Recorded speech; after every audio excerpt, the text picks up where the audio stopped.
साथी, अगर आपको भी अपने गांव का प्रधान बनना है तो आपको ये 10 ऐसी बातें, 10 ऐसी शर्तें जान लेनी चाहिए जिसको आप फॉलो कर कर अपने गांव का प्रधान बन सकते हो, प्रधानी का चुनाव लड़ सकते हो। जैसा कि आप जानते हो, उत्तर प्रदेश हो या उत्तराखंड हो, इसमें पंचायत चुनाव का माहौल गर्म हो चुका है। उत्तराखंड में तो पंचायत चुनाव होने की 100% तैयारियां शुरू हो चुकी है, वोटिंग की तारीख भी आ चुकी है साथियों। लेकिन उत्तर प्रदेश में अभी मामला थोड़ा बहुत पीछे है। आप हमारे पीछे ये तस्वीर देख सकते हो। गांव का प्रधान बनना है तो आज ही जान लो 10 बड़ी शर्त, नहीं तो पर्चा हो जाएगा रिजेक्ट। कौन कौन लड़ पाएगा प्रधानी का चुनाव? जैसा कि आप जानते हो, मैं हर बार की तरह उत्तर प्रदेश के प्रधानी के चुनाव के रिलेटेड वीडियो इस चैनल पे बनाते रहता हूं। आपको जानकारी इस वीडियो के माध्यम से देता रहता हूं। अगर आप पहली बार इस वीडियो पर आए हो तो आपको चैनल को सब्सक्राइब कर लेना है और फेसबुक पर देख रहे हो तो पेज को फॉलो कर लेना साथियों। चलिए फटाफट जान लेते हैं साथियों। आप देख सकते हैं आज मैंने पूरा विवरण बता दिया है और आप यहाँ पर देख सकते हो उत्तर प्रदेश के प्रधानी के चुनाव में कौन कौन लड़ सकता है चुनाव। भारत का नागरिक होना ये आप सभी जानते हो, ये आप सभी हो 100%, ये ठीक है। उम्मीदवार भारतीय नागरिक होना चाहिए, किसी भी विदेशी नागरिक को यह अधिकार नहीं है। यानी भारत का ही नागरिक प्रधानी का चुनाव लड़ सकता है, नेपाल या किसी अन्य देश का प्रधानी का चुनाव नहीं लड़ सकता, आप सभी जानते हो। अब आयु सीमा ये आप सभी को पता है 100% ये बात। उम्मीदवार की न्यूनतम उम्र 21 साल होनी चाहिए नामांकन की अंतिम तिथि तक, ये बातें आप सभी को पता है। लेकिन मैं आपको अगली चीजें बताने वाला हूँ। मतदाता होना जरूरी है, इस चीज को बहुत से भाई फॉलो नहीं करते हैं, इसलिए उनका पर्चा रद्द भी हो जाता है। अब उसी ग्राम पंचायत का मतदाता होना चाहिए जहां से चुनाव लड़ना है। मतदाता सूची वोटर लिस्ट में होना चाहिए, यह बहुत ही जरूरी कॉलम है, इस चीज को आपको समझना है।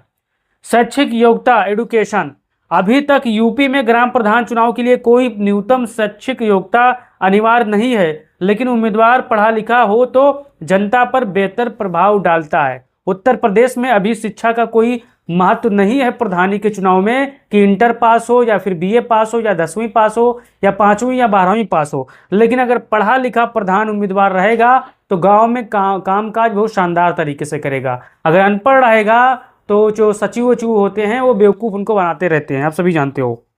अब यहाँ पर देखिए 5वां, न्यायिक आहर्त क्रिमिनल रिकॉर्ड, इस चीज़ को आपको समझना है। उम्मीदवार किसी गंभीर अपराध में दोषी न ठहराया गया हो, जेल में सजा काट रहे वक्त चुनाव नहीं लड़ सकता, किसी भ्रष्टाचार, हत्या, बलात्कार या राष्ट्रद्रोह जैसे मामलों में दोष सिद्ध व्यक्ति आयोग घोषित हो जाएगा, चुनाव नहीं लड़ सकता।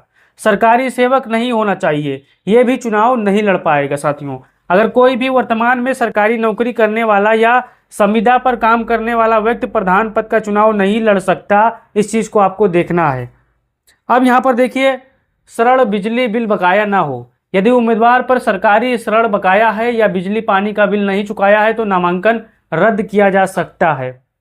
8वां, दिवालिया ना हो, अगर कोई वक्त कानून की दिवालिया घोषित हो चुका है तो वह चुनाव लड़ने के लिए योग्य नहीं होता है।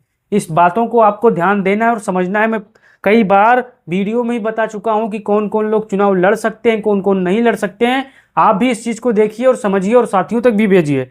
अब यहाँ पर आप देखिए 9वां, महिला आरक्षण अगर लागू हो, यदि किसी सीट को महिला के लिए आरक्षित किया गया है तो वहां से केवल महिला उम्मीदवार ही चुनाव लड़ सकती है। अब बहुत से भाई कमेंट बॉक्स में सवाल करते हैं कि अगर सीट महिला है तो क्या पुरुष चुनाव लड़ सकता है? तो आप यहाँ पर देखिए और समझिए आज के डेट में, क्योंकि आज पारदर्शिता सोशल मीडिया का जमाना है। अगर आप कहीं दिक्कत गड़बड़ी करोगे तो आपका पर्चा सोशल मीडिया पर वायरल हो जाएगा और आपका पर्चा खारिज हो जा सकता है साथियों। यदि किसी सीट को महिला के लिए आरक्षित किया गया है तो वहां से केवल महिला उम्मीदवार ही चुनाव लड़ सकती है, इस चीज को आपको देखना है। 10वां, SC ST OBC आरक्षण, यदि किसी ग्राम पंचायत को SC ST OBC वर्ग के लिए आरक्षित किया गया है तो वहां से केवल उसी वर्ग का उम्मीदवार चुनाव लड़ सकता है। आप इस चीज को समझना है। मान के चलिए आपका गांव SC के लिए रिजर्व हुआ है या ST के लिए रिजर्व हुआ है या OBC आरक्षण के लिए रिजर्व हुआ है, तो आप यही जिसके लिए आरक्षण हुआ है, आरक्षित हुआ है, वही वो चुनाव लड़ सकता है, बाकी कोई चुनाव नहीं लड़ सकता। अगर ऐसा करता है तो जैसे ही पर्चा आप दाखिल करोगे आपका पर्चा तुरंत अधिकारी कैंसिल कर देगा साथियों। अब आपको यहाँ पर देखना है, इस चीज़ को आपको समझना है। मैं आसान भाषा में आपको समझाई दे रहा हूं।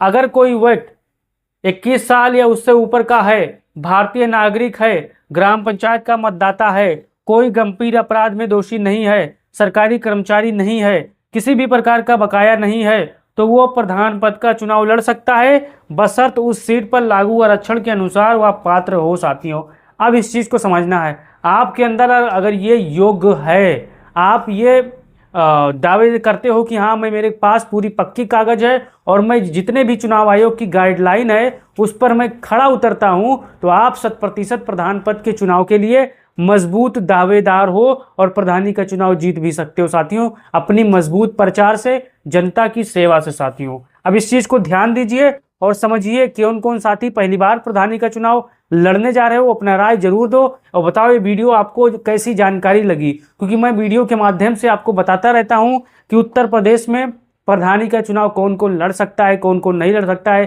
कहां कहां कौन सी सीटें आ सकती हैं। अगर आप भी ये सारी चीजें जानना चाहते हो तो आपको इस चैनल को सब्सक्राइब कर लेना है और फेसबुक पेज को फॉलो कर लेना है। ये वीडियो जहां देख रहे हैं उस चीज को आपको कर लेना है। वीडियो को फैलाइए और चैनल को सब्सक्राइब करिए। जय हिंद साथियों।